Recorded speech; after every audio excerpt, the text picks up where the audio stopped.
The National Governors Association summer meeting begins today in Oklahoma City, bringing together state leaders from across the country to discuss a number of issues, including the economy, workforce development, state-federal partnerships, and bipartisanship. Joining us now, National Governors Association Chair, Republican Governor of Oklahoma, Kevin Stitt, and the association's Vice Chair, Democratic Governor of Maryland, Wes Moore. Thank you both, Mr. Governors, for being with us this morning. Governor Stitt, we'll start with you. You're the home team there in Oklahoma. The last thing I mentioned there, bipartisanship. It's just so rare in our polarized environment right now, but we do see it sometimes on the state level. Talk to us, if you will, about how important it is for governors to work together and reach across the aisle.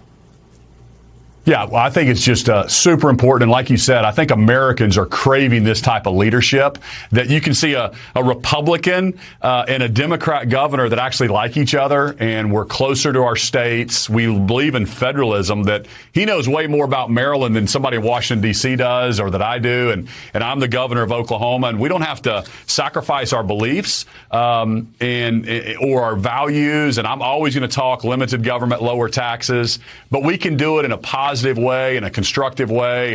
And I really like Wes Moore. We've got a great relationship, and we agree on a lot of things. And so I think Americans love seeing that at the state level, because governors have a unique perspective. We have to get stuff done. We can't just be ideologues. We can't just play politics like it seems like Washington, D.C. does a lot.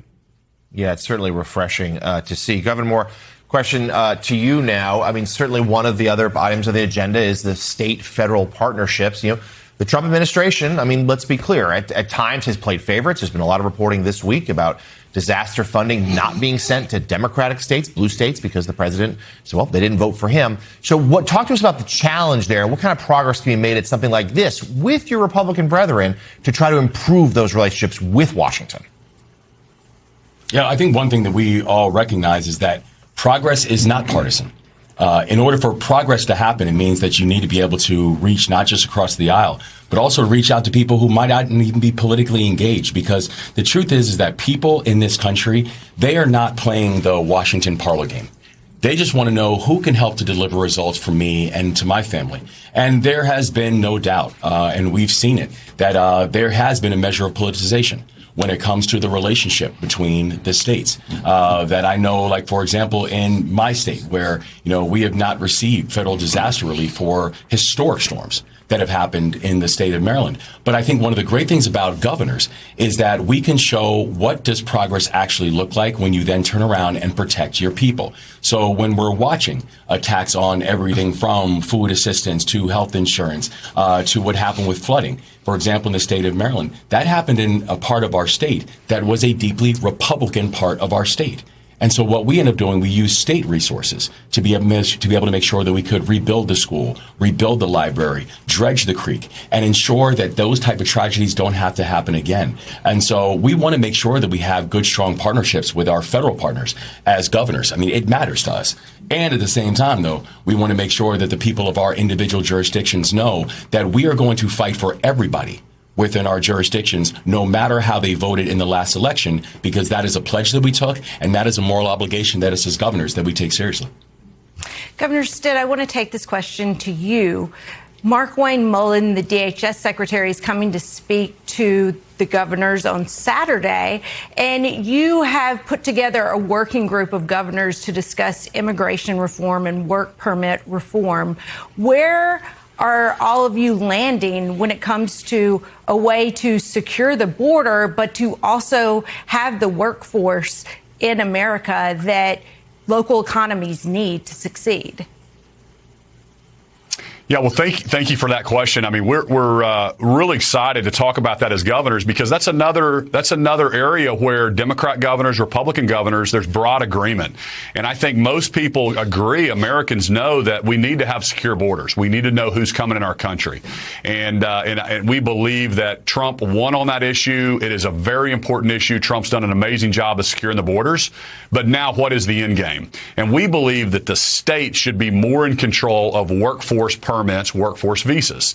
And so that's something that we're pushing from the governor of Oklahoma and all over the state, Louisiana and Maryland and New York. And there's broad agreement that we're closer to our workforce, whether it's hospitality, agriculture, construction. And I think we're overthinking this issue that governors should be able to match employer with employee. And really, if you're going to be contributing, chasing the American dream, contributing to the Oklahoma economy, that's who we want here chasing the American dream. If you don't have a workforce permit, then yeah, you don't need to be in the country because we don't have the money or the resources to take care of the entire world with our healthcare system, with our safety net system that we have in place. And so I think that it's a very important issue. It's a sticky subject. Congress doesn't want to deal with it. States can get this done. And that's why federalism is such an important aspect of our democracy. You know, that theme, Governor, chasing the American dream, I'm not entirely sure that a lot of Americans who work hard and have families have time to dream anymore.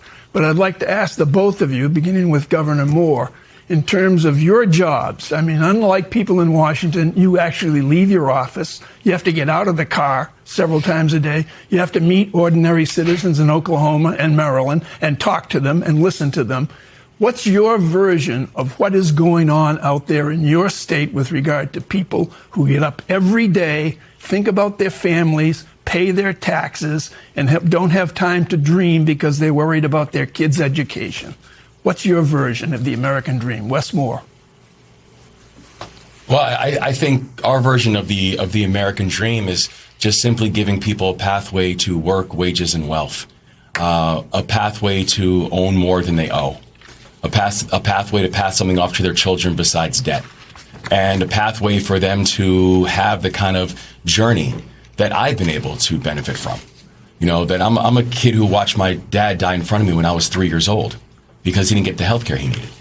That I had handcuffs on my wrist by the time I was 11. That I joined the Army when I was 17 years old. I graduated from a 2-year college, and now I'm the 63rd governor of my state. Because there were people who were willing to help me to see that the world is bigger than what was just directly in front of me.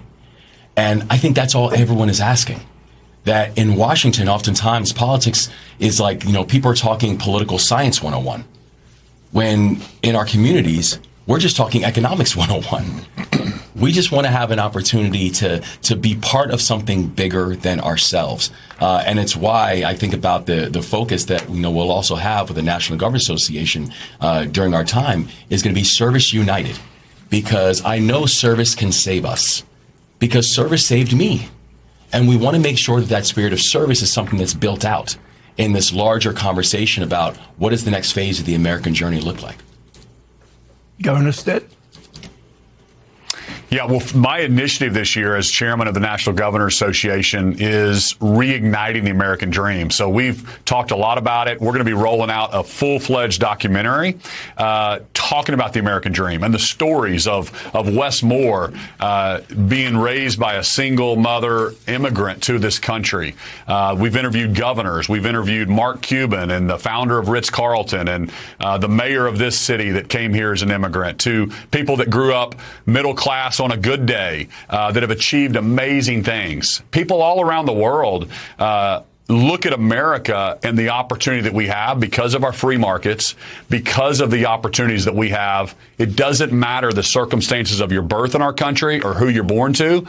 It only matters what you're willing to work hard for, and we can't lose that. I don't believe we teach our children that there's such things as equal outcomes, but we want equal opportunities for everyone, and get government out of the way and let the American people go chase their American dreams. Because you're right, they're taking their kids to soccer practice, piano lessons, going to work, trying to get a better life for their kids, and that's what it's all about. And so when government comes in and tries to put their thumb on the scales and change things, I think that's where we need to unleash the innovation of the American people to go achieve their American dream. National Governors Association Chair, Oklahoma Governor Kevin Stitt, and Vice Chair, Governor Wes Moore of Maryland. Our thanks to you both. Thank you. Thank you.